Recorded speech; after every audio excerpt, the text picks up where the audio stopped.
नमस्कार। आज हम एक ऐसी त्वचा की स्थिति पर बात कर रहे हैं जिसके बारे में अक्सर सही जानकारी नहीं होती। हाइड्राडेनाइटिस सपोरेटिवा या जिसे एचएस कहते हैं। हाँ। हमारे पास कुछ पॉडकास्ट बातचीत के अंश हैं और मियो क्लिनिक, स्टैट पर्ल्स जैसे स्रोतों से जानकारी भी है। बिल्कुल। तो आज कोशिश करेंगे इसे समझने की।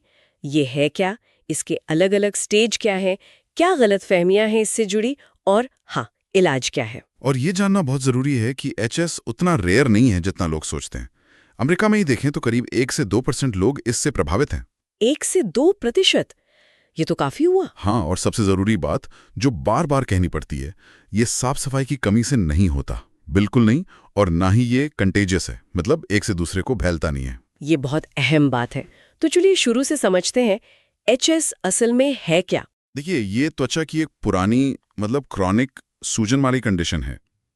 इसमें होता क्या है कि त्वचा के नीचे, खासकर उन जगहों पर जहां स्किन फोल्ड होती है या रगड़ खाती है, जैसे बगले। हाँ, जैसे बगले, जांघों के बीच का हिस्सा या बटक्स पर, इन जगहों पर दर्द वाली गांठें बन जाती हैं, फोड़े, जिन्हें हम एब्सेस कहते हैं।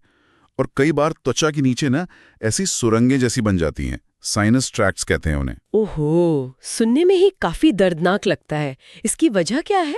क्या ये कोई इन्फेक्शन जैसा है? नहीं, इन्फेक्शन नहीं। इसकी जो असली वजह है ना, वो अभी तक पूरी तरह से समझ नहीं आई है। अच्छा। माना यह जाता है कि शुरुआत बालों के रोम छिद्र, हेयर फॉलिकल्स, उनके ब्लॉक होने से होती है। फिर इसमें कई चीजें जुड़ जाती हैं, जैसे हार्मोन्स का रोल हो सकता है, जेनेटिक्स, परिवार में किसी को हो तो आपको ज्यादा चांस है। हाँ। और इम्यून सिस्टम, यानी शरीर की अपनी रक्षा प्रणाली, उसका भी एक रोल है। वो शायद जरूर से ज्यादा एक्टिव हो जाती है। तो ये अंदरूनी मामला ज्यादा है। बिल्कुल। और जैसा हमने कहा, खराब साफ सफाई से इसका कोई लेना देना नहीं है। ये मिथक तोड़ना बहुत जरूरी है। हाँ, ये बात तो साफ हो गई। लेकिन कुछ चीजें हैं जो इसे शायद बढ़ा सकती हैं, जैसे मैंने पढ़ा था धूम्रपान के बारे में। हाँ, धूम्रपान जैसे कुछ फैक्टर्स हैं जो लक्षणों को बदतर बना सकते हैं। लेकिन ये जानना भी जरूरी है कि एचएस किसी भी वजन के या किसी भी शारीरिक बनावट के इंसान को हो सकता है। ऐसा नहीं कि सिर्फ मोटे लोगों को होता है, ये भी गलतफहमी है। ठीक है। अच्छा, आपने कहा था कि ये अलग अलग लोगों में अलग अलग लेवल का हो सकता है, तो इसकी गंभीरता कैसे मापते हैं? कोई तरीका है? हाँ, बिल्कुल। इसकी गंभीरता मापने के लिए एक सिस्टम इस्तेमाल होता है, Hurley staging system. Hurley staging. Okay. इसमें मोटे तौर पे 3 स्टेज होते हैं। स्टेज 1 जो शुरुआती या हल्का होता है, इसमें बस अलग अलग फोड़े होते हैं, कोई वो सुरंगे या गहरे निशान नहीं होते। ठीक है। घाव अभी भी ज्यादातर अलग अलग ही रहते हैं, पर परेशानी बढ़ जाती है। और फिर है स्टेज 3, ये सबसे गंभीर रूप है। इसमें त्वचा का बड़ा हिस्सा प्रभावित होता है, फैली हुई, आपस में जुड़ी हुई सुरंगे और फोड़े होते हैं। नॉर्मल स्किन बहुत कम बचती है उस एरिया में। बाप रे, ये तो काफी इंटेंस हो जाता है स्टेज 3 में। हाँ, बिल्कुल। अच्छा, एक और बात जो हमारे स्रोतों से पता चली वो ये कि कुछ लोगों में ना मौसम का भी असर होता है, जैसे गर्मी और नमी, ये भी लक्षणों को भड़का सकते हैं। हाँ, ये भी देखा गया है। बाहरी कारक भी भूमिका निभा सकते हैं। तो ये तो हुई गंभीरता और उसके स्टेज की बात। अब आते हैं सबसे जरूरी सवाल पर, राहत कैसे मिले, इलाज क्या है इसके? देखिए, इलाज पूरी तरह इस पे निर्भर करता है कि स्टेज कौन सा है।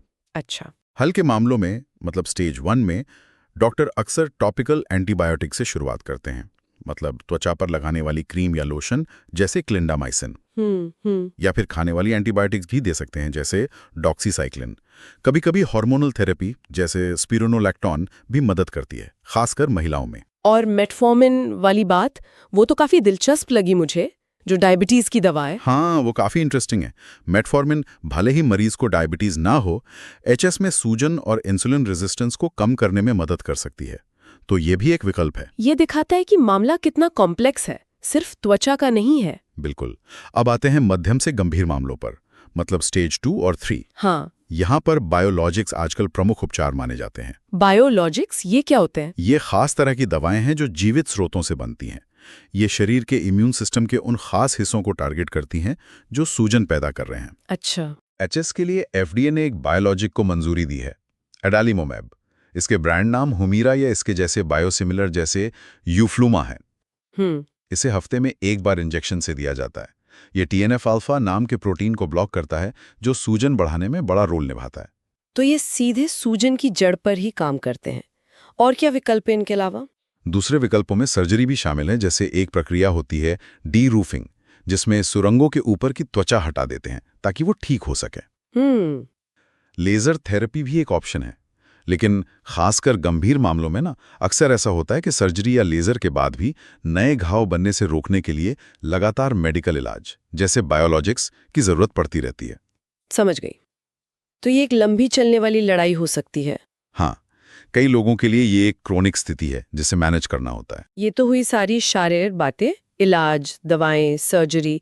लेकिन जाहिर है जब किसी को लगातार दर्द हो, दिखने वाले फोड़े हों, तो इसका असर सिर्फ शरीर तक तो सीमित नहीं रहता होगा। आपने बिल्कुल सही पॉइंट उठाया। इसका भावनात्मक और मानसिक स्वास्थ्य पर बहुत बहुत गहरा असर पड़ता है। हाँ।